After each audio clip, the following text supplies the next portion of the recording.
Baik. Assalamualaikum warahmatullahi wabarakatuh. Selamat malam kawan-kawan. Pada hari ini kita akan belajar mengenai self improvement ya, terutama metode ground improvement by vibration. Nah, kita akan bahas sesi satu dulu ya. Mohon maaf, saya baru bisa, saya baru sampai jam segini. Saya habis rapat tadi di CBL Medland. Yang pertama mengenai ground improvement. Apa sih itu ground improvement? Nah, ground improvement itu didefinisikan sebagai pekerjaan untuk merubah fase, sifat maupun perilaku tanah untuk mencapai perkuatan tanah yang diinginkan sehingga tanah dapat menahan beban lebih atau perilaku lain yang diterima tanah karena pembangunan konstruksi.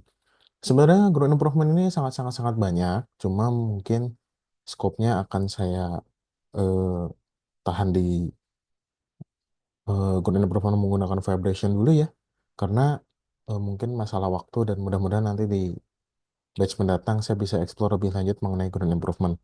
Pada intinya ground improvement itu adalah cara kita untuk meningkatkan kualitas tanah berdasarkan eh, metode-metode baik itu metode pekerjaan, kemudian alat maupun metode lain seperti penambahan zat eh, aditif maupun zat stabilisasi. Oke. Nah, mungkin di bab tanah ekspansif kemarin saya sudah membahas ya cara untuk mengenai reaksi antar lime atau limestone dengan eh, clay mineral ya. Nah, itu salah satu metode ground improvement itu adalah itu dengan menggunakan limestone bagi tanah-tanah yang bersifat ekspansif dan memiliki mineralogi tanah yang menyebabkan dia ekspansif dalam artian terutama clay mineral ya. Oke. Nah, sekarang kita akan masuk ke bab ground improvement by vibration. Jadi eh, kita ini dalam membaratkan tanah itu atau untuk mencapai kepadatan tanah untuk jenis-jenis tanah tertentu diperlukan metode vibrasi atau vibro ya. Kenapa? Karena metode vibrasi ini dia itu ketika sorry mungkin lebih tepatnya begini ya. Kalian pernah lihat kerupuk nggak? Mungkin kalau kalian pernah lihat kerupuk yang bukan kerupuk satuan ya, tapi kalau misalkan kalian ke warteg atau kemana di sana kan ada kaleng kerupuk ya. Nah, bagaimana cara si penjual itu eh, menumpuk si kerupuk itu di dalam kaleng sebanyak mungkin. Biasanya diapain sama dia? Digoyangin kan? Ketika digoyangin, ya, maka kerupuk yang tadinya memenuhi si kaleng itu akan turun kan? Nah, itu juga berlaku pada tanah. Jadi karena adanya vibrasi, karena adanya getaran, dapat memicu pergeseran pergeseran molekul-molekul tanah yang tadinya sifatnya dia tidak padat menjadi lebih padat gitu. Mungkin kalau ke teman-teman pernah belajar likuifaksi, eh, istilahnya kalau fibro tuh kita melikuifaksi dulu sebelum likuifaksi terjadi. Itu kasarnya. Nah, fibro ini kalau untuk pada umumnya yang sudah umum untuk pemadatan tanah, urugan ataupun jalan itu base course jalan ya atau material pondasi granular, bukan pondasi ya. Material granular yang akan dipadatkan misalkan kayak sirdam, sirtu, makadam, dia harus digunakan alat fibro. Nah, namun kalau pada alat fibro ini kan biasanya tuh hanya di permukaan ya.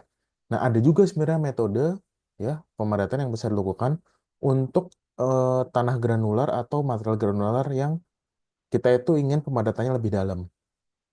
Apa aja sih untuk pemadatan dalam itu? Nah, ini ada fiber float. Nah, fiber float itu dia sebenarnya merupakan probe yang bisa bergetar dan memancarkan air.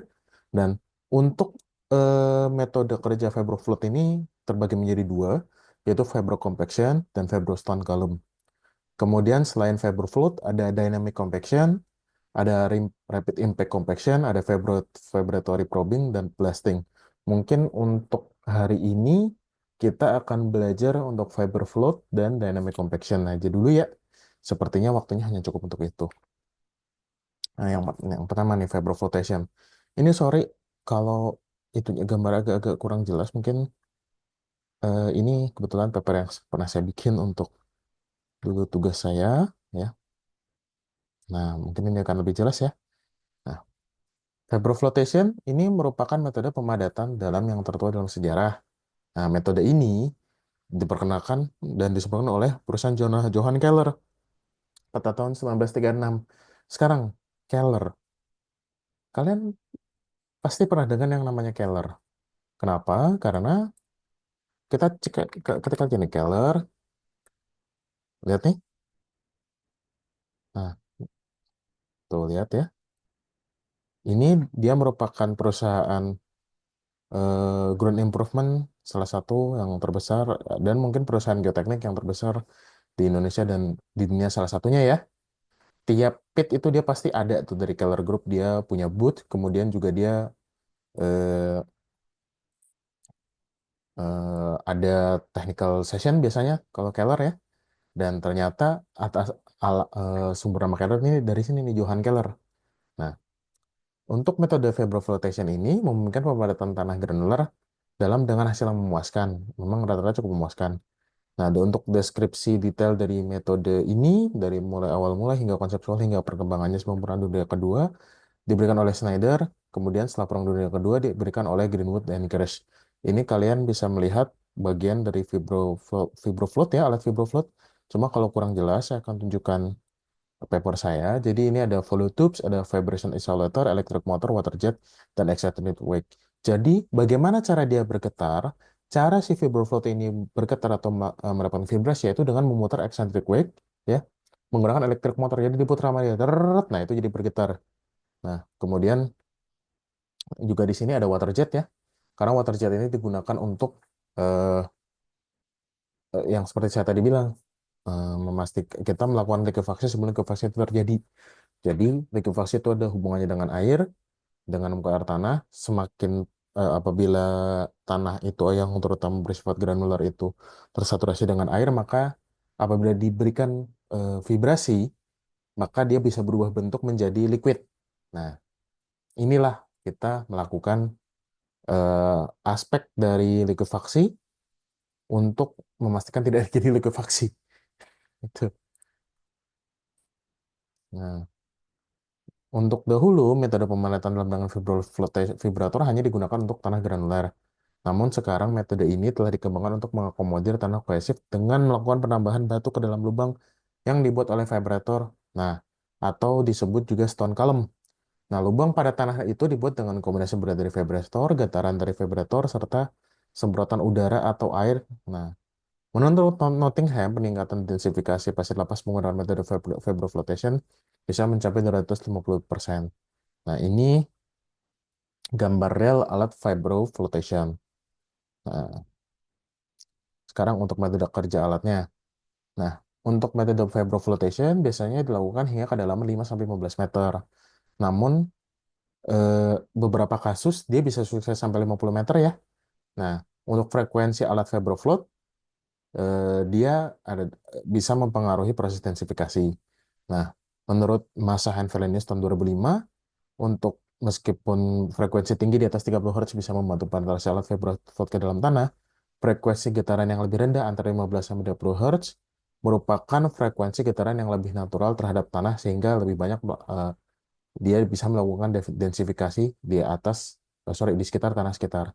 Nah, ini nih gambar vibrofloatnya ya, stepnya dia terjadi getaran ya, kemudian dia masuk.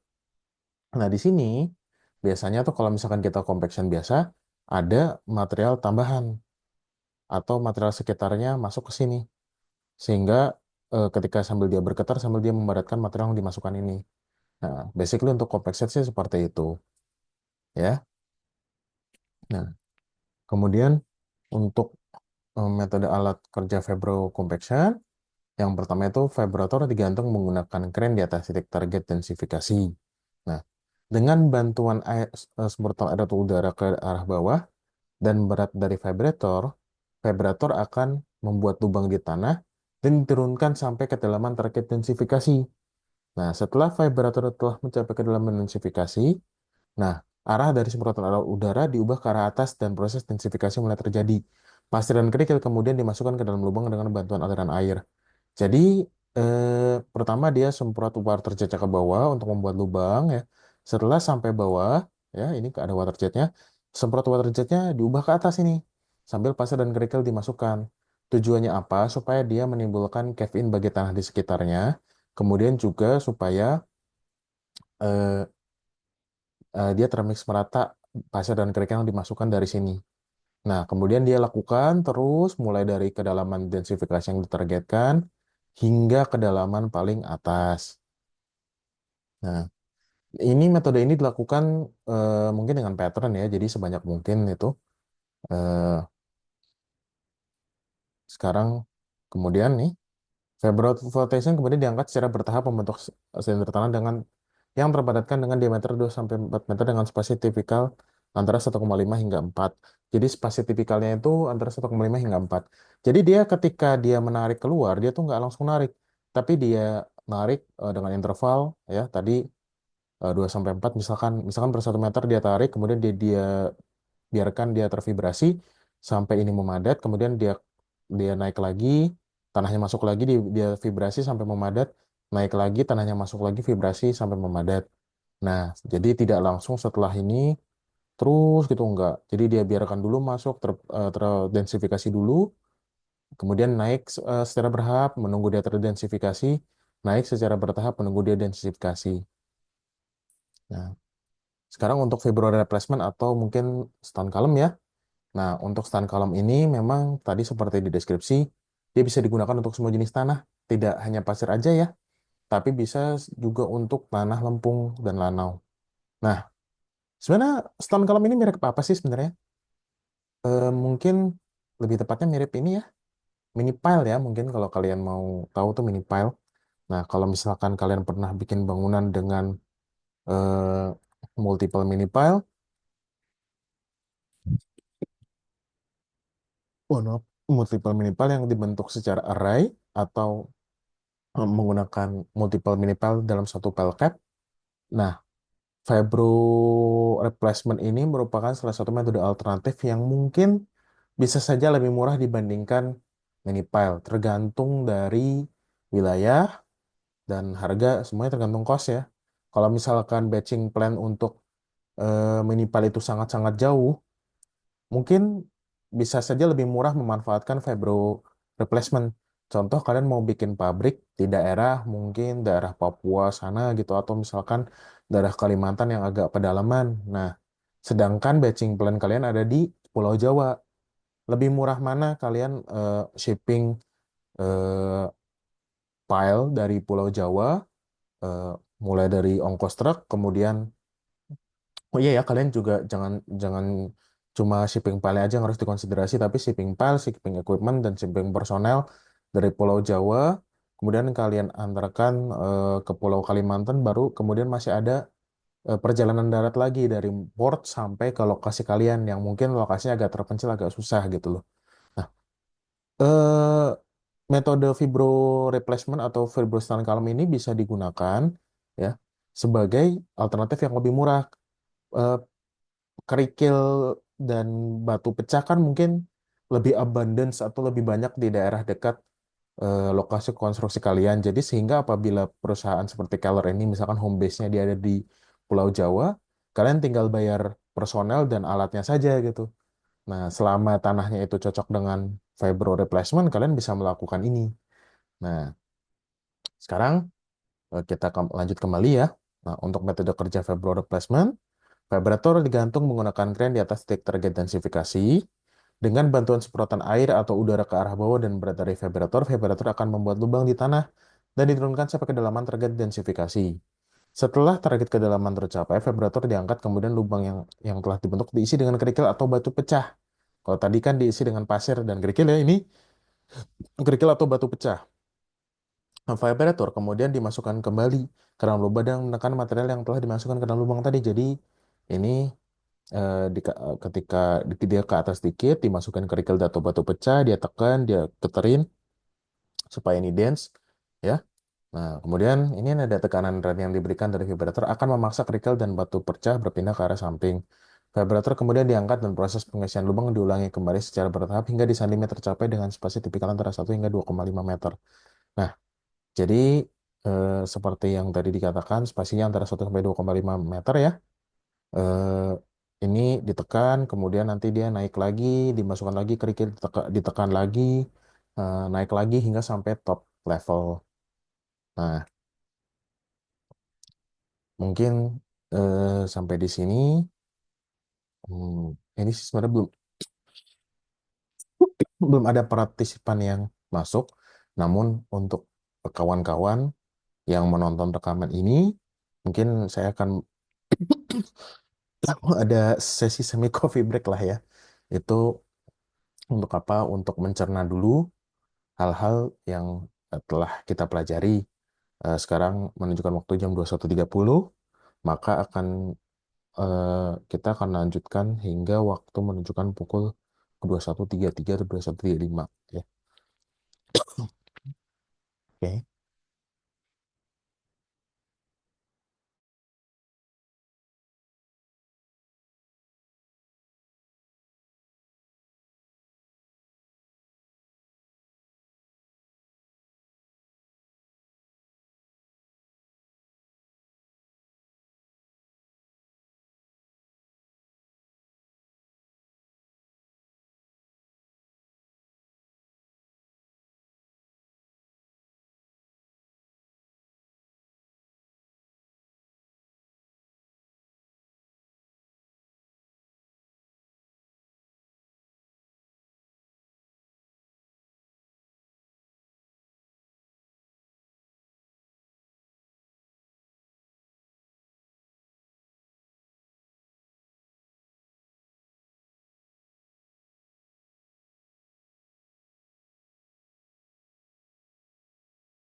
Baik, eh, selamat pagi, siang, sore, dan malam untuk kawan-kawan. Kita akan lanjutkan materinya ya. Nah, sekarang tanah apa sih yang cocok digunakan untuk metode vibro flotation ini? Nah, berdasarkan ini, di kanan kalian bisa lihat ya, grafik yang diberikan oleh Bujang BK Huat. Ini dari papernya dia. Mungkin kalau kurang jelas ini nanti akan lihat dari paper saya. Nah, pada umumnya, ukuran partikel yang bisa digunakan sebagai panduan untuk menentukan tipe perbaikan vapor flotation itu bisa kita jadikan sebagai acuan ya untuk menentukan apakah cocok nggak sih metode vapor flotation itu digunakan. Nah, untuk tanah dengan kadar lano kurang dari 15% itu bisa dipakai atau bisa dipadatkan dengan menggunakan vibro compaction. Sedangkan tanah yang didominasi lanau lempung bisa kita gunakan metode vibro replacement. Nah, kalau berdasarkan bujang BK Huat, ini bisa dilihat ya. Mungkin kalau kurang jelas, nah, kita akan lihat dari grafik saya. Nah, ini lihat ya, tipe perbaikan vapor flotation berdasarkan distribusi butiran. Nah, ini untuk eh, tanah yang tergolong silt, ya, dia hanya bisa pakai stone column. Nah, tapi untuk semua sih stone column itu bisa digunakan, bukan berarti stone column itu tidak bisa digunakan untuk semua ya. Nah, tapi kalau sudah tanahnya masuk ke sand dan gravel, berdasarkan persen passing dan ukuran butirnya, maka dia fiber compaction bisa digunakan di situ. Nah, kemudian kalau tadi dari Bujang BK Huat, sekarang dari Brown tahun 1977, dia memberikan kriteria material pengisi yang dapat dipakai untuk kecocokan material pengisi. Jadi kalau gradasi material pengisinya tuh bagusnya kayak apa sih? Gitu. Nah, di sini kita lihat SN ini merupakan hasil dari perhitungan rumus Bechdel Sustainability Number dengan menggunakan data D50, D20, dan D10 yang merupakan diameter efektif ukuran butir pada 50, 20, dan 10 meter. Nah, SN ini ada rumusnya, SN sama dengan akar 1 pangkat 7, 3 per D50 kuadrat plus 3 per D20 kuadrat plus 3 per D10 kuadrat. Nah, untuk nilai SN-nya apabila dia mencapai 20 sampai 30 kemudian semakin kecil maka dia lebih bagus. Semakin besar nilai SN maka dia semakin buruk. T50, D20 dan D10 ini tuh ini ya diameter saringan ya. Jadi ini biasa 2 mm, D50, 50 mm, 20, 20, 20 mm, dan D10, 10 mm. Nah, sebenarnya bukan milimeter, tapi ini kalau nggak salah, kalau kalian lihat dari ASTM untuk Grand Size Analysis, nah ini nih, di 50 bisa dicari, di 20 dan di 10 juga bisa dicari, gitu. Tapi mesti lihat ASTM dulu. Nah, kemudian untuk pola dan jarak antara titiknya seperti apa sih? Nah, untuk pola dan jarak antara titik intensifikasi itu pada awalnya mengacu pada pengalaman atau dari kemiripan dengan kasus yang sudah dikerjakan. Di sini ada diagram desain yang dibuat oleh D. Apolloniat pada tahun 1958, sorry, 1954 yang kemudian ditampilkan kembali oleh Klus dan Fabian Kris pada tahun 2010. Nah, eh, dahulunya diagram ini sering digunakan, namun dengan mesin modern, spasi antara alat vibrofloat ini bisa ditingkatkan lebih kecil dari 5 meter. Jadi dulunya biasanya kalau alat-alat zaman dahulu tuh lebih dari 5 meter ya, cuma kalau sekarang tuh bisa lebih dekat, bisa 3 meter, bisa 2 meter malah. Nah, untuk tanah jenis pasir lepas dan bisa menghasilkan alat berat yang berat kurang dari 500 kN per meter kuadrat dengan penurunan kurang dari 25 mm. Nah, ini ada polanya dua ya, ada yang kotak, ada yang segitiga. R ini adalah jari-jari si pengaruh dari vibrofloat ya. Kemudian B ini itu jarak antar titik dan akar 3 kalau untuk segitiga, akar 2 untuk kotak ya. Nah, Ini bisa digunakan. Kemudian, bagaimana sih cara kita tahu kalau fibroflow compaction atau fibroflotation itu berhasil? Kita harus lakukan soil test. Jadi, pertama kita bandingkan hasil soil test dari sebelum kita initial condition, sebelum kita lakukan fibroflotation, kita soil test dulu nih. Biasanya soil testnya berupa boring SPT atau sondir atau CPT. Jadi kita bandingkan tuh sebelum pada initial condition, kemudian selama treatment, dan kemudian setelah treatment kira-kira hasilnya seperti apa. Apabila sudah sesuai dengan desain yang diinginkan, maka mungkin fibrocompaction sudah dianggap berhasil. Tuh, sekarang kita lihat ya salah satu studi kasus. Ini adalah diambil dari E. Ausilo dan E. Conte tahun 2007. Nah, dia itu memberikan studi kasus berupa proyek rekonstruksi pusat desa Serino. Kalau desa Serino kalian nggak tahu, tapi Naples, Italia kemungkinan banyak yang tahu ya, 50 kilometer dari situ. Nah, karena gempa tahun 1980 dia mengalami kerusakan. Untuk kondisi tanahnya seperti seperti ini ya. Jadi mungkin ini kurang jelas, kembali saya akan buka paper saya. Nah, ini akan saya buka full ya. Dari sini bisa kita lihat nih. Kisahnya ya dua, kurang dari ada yang 10, ada yang kecil lagi kan. Kemudian SPT-nya juga blosnya mentok-mentok 20, 35 ya. Untuk grand size distribution-nya seperti ini ya. Kemudian untuk eh, gamma dan outer Berkeley seperti ini. Godini indeksnya seperti ini.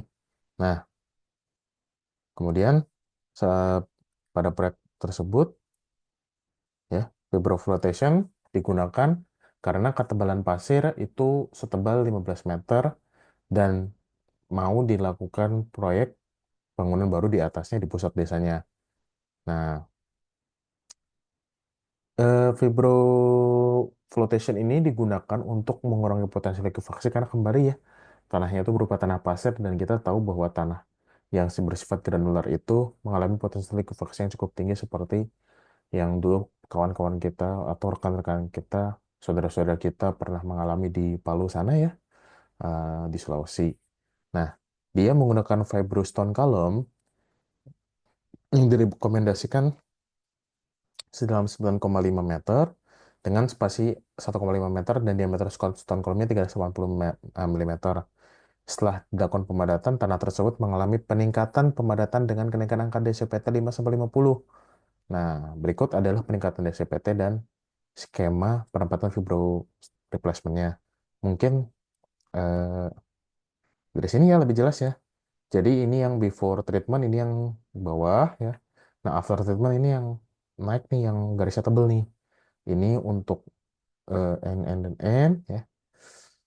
Ini kemudian grid atau pola yang digunakan untuk perlakuan fibro replacement-nya. Jarak antar polanya ini 1,5 meter ya. Nah, dari sini kita bisa lihat nih, mulai dari yang ininya kecil, naik. Naiknya cukup drastis. Memang ada beberapa tanah yang kenaikannya tidak cukup drastis ya, bahkan ada beberapa yang turun. Tapi secara relatif itu kenaikannya cukup signifikan lah untuk bagian-bagian dengan kedalaman yang di bawah ini. Sehingga dari sini kita bisa melihat bahwa, oh ternyata fibro compaction ini berhasil.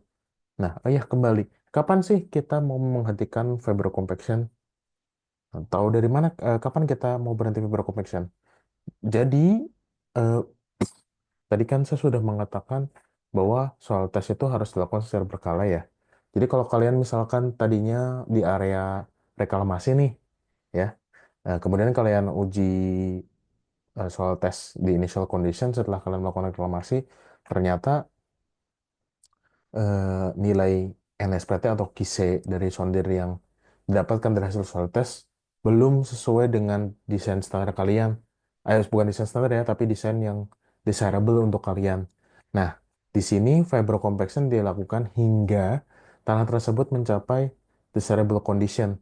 Nah, untuk desirable condition misalkan tadinya kisahnya 5, kalian minimal kisahnya sampai 50. Maka fibrocompaction dilakukan hingga Kisahnya itu mencapai 50. Setelah 50 itu bisa di stop. Itu ya. Eh baik, mungkin untuk sesi satu mengenai fibroflotation ini selesai. Kalau misalkan kawan-kawan nanti ada pertanyaan, silahkan bisa diluncurkan ke room Discord ya. Untuk saat ini saya akan mematikan rekaman dulu dan kita akan lanjut ke sesi 2.